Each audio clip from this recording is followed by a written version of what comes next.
उस समय रमेश था, उसका पिता लालता था, लाल मोहन था, शशांक था, सूरज था, ये लोग तो मौजूद थे।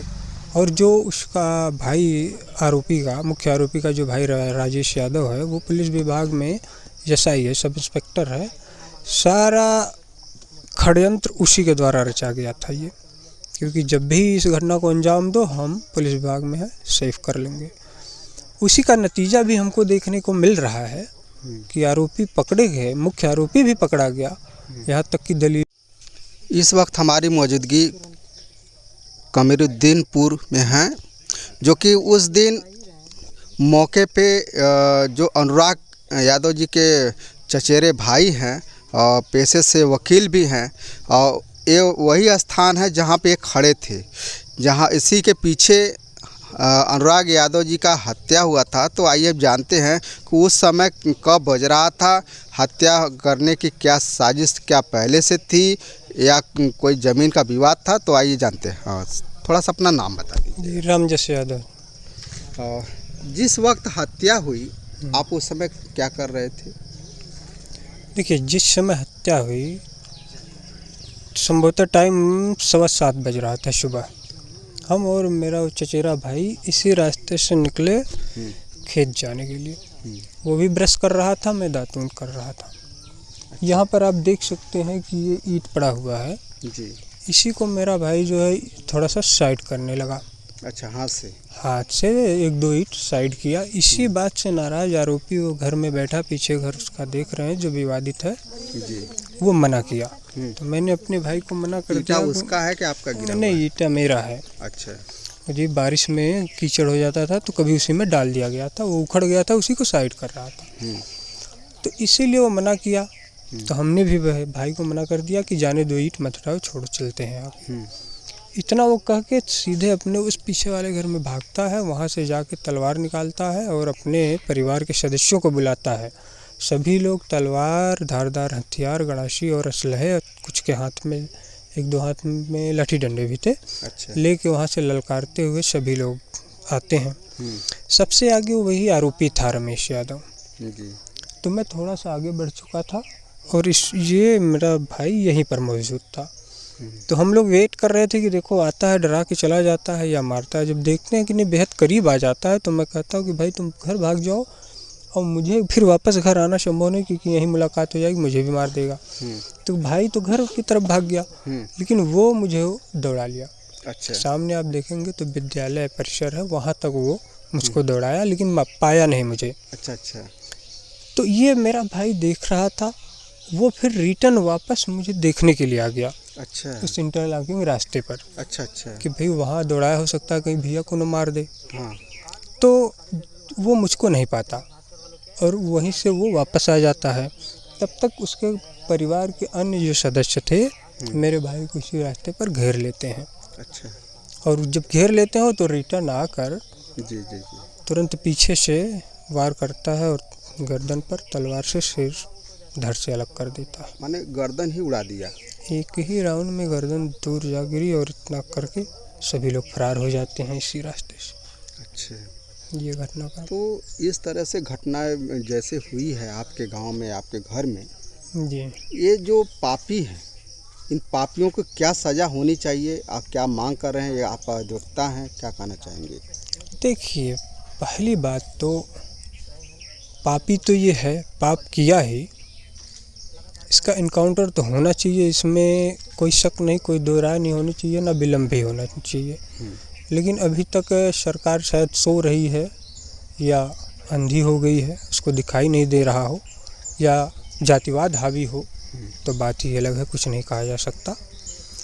लेकिन हर मैटर कोई बड़ा नहीं होता, हर मैटर पहले छोटा ही होता है, वो ही धीरे धीरे ही बड़ा रूप लेता है। तो सरकार से मेरी गुजारिश ये भी है कि किसी भी मैटर का निस्तारण प्राथमिक स्तर पर ही कर दिया जाए, ताकि जिससे बड़ी घटना ना हो। लेकिन सरकार के जो सरकारी नुमाइंदे हैं वो भी खुद चाहते हैं कि बड़ी घटना हो। अच्छा, सरकारी नौकरी करने वाले जो पुलिस प्रशासन, वो भी चाहते हैं कि ऐसी बड़ी घटना हो? बिल्कुल, वो खुद चाहते हैं, क्योंकि मैंने कई प्रार्थना पत्र IGRS पर डाल रखा था इस ज़मीन के संबंध में कि भाई ये ज़मीन जो है विवादित है और दूसरी तरफ बंजर वर्ग है जी। इसको खाली करा करके ही इसका निस्तारण कर लिया जाए, क्योंकि यहाँ पे सरकारी ज़मीन है, इसको खाली करा के सरकारी कार्य में इस्तेमाल कर लीजिए ताकि हमेशा के लिए कोई विवाद ना हो, विवाद ही खत्म हो जाए। लेकिन कई प्रार्थना पत्र देने के बावजूद भी राजस्व टीम से एक बार लेखपाल आया, वो उल्टे हमको ही धमका रहा है कि आप एप्लीकेशन डाल रखे हैं, सबसे पहले आपके खिलाफ कार्रवाई होगी। अच्छा। भाई हम जहाँ विवाद है, जहाँ जो समस्या है उसके निस्तारण के लिए प्रार्थना पत्र दे रहे हैं। जी हाँ। और आप हमारे खिलाफ कार्रवाई करने की बात कर रहे हैं। यानी कि दोषी लेखपाल कानूनगो भी हैं। अरे भाई लेखपाल कानूनगो दोषी तो है ही है, लेकिन उसके ऊपर बैठे जो उनके आका हैं वो कम दोषी नहीं है, क्योंकि मामला हमने IGRS तक लेकर पहुंचा, मुख्यमंत्री पोर्टल तक हमने शिकायत दर्ज कराई, तो सबके संज्ञान में है। जी। तो बाकी लोग क्या कर रहे थे? केवल लेखपाल कानून के भरोसे जो है ये राजस्व विभाग चल रहा है क्या? यानी कि योगी सरकार में रावण राज चलना बहुत बड़ी बात नहीं है। देखिए, जहाँ तक योगी सरकार में रावण राज और राम राज्य का सवाल है, तो राम राज्य केवल जुमला है, ये पूरा देश जान रहा है। केवल राम राज्य कहना ये सिर्फ जुमलेबाजी है। उसके पीछे राम राज्य अगर होता तो इस तरह की हत्याएं ना होती कि जिस तरह से मेरे भाई का सिर कलम किया गया। ऐसी घटनाएं तो आपको शायद तालिबानियों या आतंकियों ही कर सकते हैं, उन्हीं के अंदर देखने को मिल सकती है। राम राज्य में ऐसा नहीं होता रहा है। तो राम राज्य सिर्फ जुमला है। तो अब क्या आप मांग करते हैं योगी सरकार से? भाई देखिए, मांग तो जो है, मांग तो बहुत है, लेकिन कोई मांग तो आज तक पूरी कर नहीं पाए। जैसे मैंने जितने प्रार्थना पत्र दिए, ठीक है, लिखित में दिया, कोई एक्शन नहीं लिया गया, इसलिए मैं उम्मीद छोड़ चुका था। यानी कि योगी की सरकार में सारे के सारे अधिकारी कर्मचारी सब भ्रष्ट हैं। बिल्कुल सब भ्रष्ट हैं। अगर आज भ्रष्ट नहीं होते तो अगर न्याय किए होते तो ऐसी इतनी बड़ी घटना नहीं होती। तो मैं कह रहा हूँ कि सब 100% भ्रष्ट हैं और मुझे उम्मीद उनसे नहीं रह गई थी, इसलिए मैंने ग्राम प्रधान को बुला करके तो सरकार से मेरी गुजारिश ये भी है कि किसी भी मैटर का निस्तारण प्राथमिक स्तर पर ही कर दिया जाए, ताकि जिससे बड़ी घटना ना हो। लेकिन सरकार के जो सरकारी नुमाइंदे हैं वो भी खुद चाहते हैं कि बड़ी घटना हो। अच्छा, सरकारी नौकरी करने वाले जो पुलिस प्रशासन वो भी चाहते हैं कि ऐसी बड़ी घटना हो? बिल्कुल, वो खुद चाहते हैं, क्योंकि मैंने कई प्रार्थना पत्र IGRS पर डाल रखा था इस ज़मीन के संबंध में कि भाई ये ज़मीन जो है विवादित है और दूसरी तरफ बंजर वर्ग है जी। इसको खाली करा करके ही इसका निस्तारण कर लिया जाए, क्योंकि यहाँ पे सरकारी ज़मीन है, इसको खाली करा के सरकारी कार्य में इस्तेमाल कर लीजिए ताकि हमेशा के लिए कोई विवाद ना हो, विवाद ही खत्म हो जाए। लेकिन कई प्रार्थना पत्र देने के बावजूद भी राजस्व टीम से एक बार लेखपाल आया, वो उल्टे हमको ही धमका रहा है कि आप एप्लीकेशन डाल रखे हैं, सबसे पहले आपके खिलाफ कार्रवाई होगी। अच्छा। भाई हम जहाँ विवाद है, जहाँ जो समस्या है उसके निस्तारण के लिए प्रार्थना पत्र दे रहे हैं। जी हाँ। और आप हमारे खिलाफ कार्रवाई करने की बात कर रहे हैं। यानी कि दोषी लेखपाल कानूनगो भी हैं। अरे भाई लेखपाल कानूनगो दोषी तो है ही है, लेकिन उसके ऊपर बैठे जो उनके आका हैं वो कम दोषी नहीं है, क्योंकि मामला हमने IGRS तक लेकर पहुंचा, मुख्यमंत्री पोर्टल तक हमने शिकायत दर्ज कराई, तो सबके संज्ञान में है। जी। तो बाकी लोग क्या कर रहे थे? केवल लेखपाल कानून के भरोसे जो है ये राजस्व विभाग चल रहा है क्या? यानी कि योगी सरकार में रावण राज चलना बहुत बड़ी बात नहीं है। देखिए, जहाँ तक योगी सरकार में रावण राज्य और राम राज्य का सवाल है, तो राम राज्य केवल जुमला है, ये पूरा देश जान रहा है। केवल राम राज्य कहना ये सिर्फ जुमलेबाजी है। उसके पीछे राम राज्य अगर होता तो इस तरह की हत्याएं ना होती कि जिस तरह से मेरे भाई का सिर कलम किया गया। ऐसी घटनाएं तो आपको शायद तालिबानियों या आतंकियों ही कर सकते हैं, उन्हीं के अंदर देखने को मिल सकती है। राम राज्य में ऐसा नहीं होता रहा है। तो राम राज्य सिर्फ जुमला है। तो अब क्या आप मांग करते हैं योगी सरकार से? भाई देखिए, मांग तो जो है, मांग तो बहुत है, लेकिन कोई मांग तो आज तक पूरी कर नहीं पाए। जैसे मैंने जितने प्रार्थना पत्र दिए, ठीक है, लिखित में दिया, कोई एक्शन नहीं लिया गया, इसलिए मैं उम्मीद छोड़ चुका था। यानी कि योगी की सरकार में सारे के सारे अधिकारी कर्मचारी सब भ्रष्ट हैं। बिल्कुल सब भ्रष्ट हैं। अगर आज भ्रष्ट नहीं होते तो अगर न्याय किए होते तो ऐसी इतनी बड़ी घटना नहीं होती। मैं कह रहा हूँ कि सब 100% भ्रष्ट हैं और मुझे उम्मीद उनसे नहीं रह गई थी, इसलिए मैंने ग्राम प्रधान को बुला करके इस टोटल विवादित ज़मीन को उसको दे दिया था कि ले जाओ, झगड़ा प्रधान जी ख़त्म करा दो। आप पीछे देख सकते हैं, बुनियाद भरी गई है, विवादित ज़मीन उसको दे दी गई है। प्रधान जी की मौजूदगी में ये बाउंड्री वाल यानी बुनियाद भर के विवाद ख़त्म कराया गया था, लेकिन वो फिर भी नहीं माना। तो अब क्या चाहते हैं?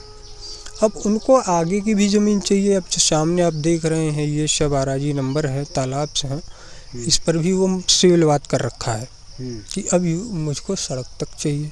अब घटना के बाद क्या उनको ज़मीन मिल पाएगी? घटना के बाद ज़मीन मिले या न मिले, लेकिन मेरा भाई मिल पाएगा? नहीं मिल पाएगा, इसका अफसोस हमको भी है, लेकिन अब नहीं, लेकिन मैं जानता हूँ इसमें सरकार को अफसोस नहीं है। सरकार को कोई अफसोस नहीं है, ना सरकार कभी जगने वाली। तो लास्ट सवाल हमारा ये है, ये विवाद सुनने में आया है कि 40 साल से चला आ रहा है। 40 साल नहीं, ये 29 साल का विवाद, सन 95 का मुकदमा है, 1995 का जी। और जिस तरह से लोग बता रहे हैं कि यहाँ पे कई प्रधान लोग हुए इस ज़मीन को लेकर के काफ़ी विवाद खड़ा किए विपक्षियों ने, केवल कब्जा करने की वजह से ये लोग भाई अब नहीं चाहते हैं कि विवाद आगे बढ़े, और देख भी रहे हैं कि बाउंड्री भी करा दिए खड़ा होकर के। ठीक है, जहाँ तक प्रधान की बात है तो पूर्व प्रधानों ने कोई इस पर एक्शन नहीं लिया, न कभी कोई इतनी उत्सुकता दिखाई कि इस विवाद का समाधान किया जा सके। वर्तमान प्रधान ने एक्शन लिया कि भाई हम किसी न किसी तरीके से इस विवाद को ख़त्म करा के ही रहेंगे, लेकिन वो हमलावर के जो पिता हैं, उसके परिवार के लोग हैं, वो इतने निकम्मे हैं कि प्रधान तक को भी नहीं बख्शे। उनके ऊपर भी शिकायती प्रार्थना पत्र, उनके ऊपर भी केस करना शुरू कर दिए। हमलावर में कौन कौन थे उस समय मौजूदगी में? मौजूदगी में उस समय रमेश था, उसका पिता लालता था, लाल मोहन था, शशांक था, सूरज था, ये लोग तो मौजूद थे। और जो उसका भाई आरोपी का, मुख्य आरोपी का जो भाई राजेश यादव है, वो पुलिस विभाग में एसआई है, सब इंस्पेक्टर है। सारा षड्यंत्र उसी के द्वारा रचा गया था ये, क्योंकि जब भी इस घटना को अंजाम दो, हम पुलिस विभाग में है, सेफ कर लेंगे।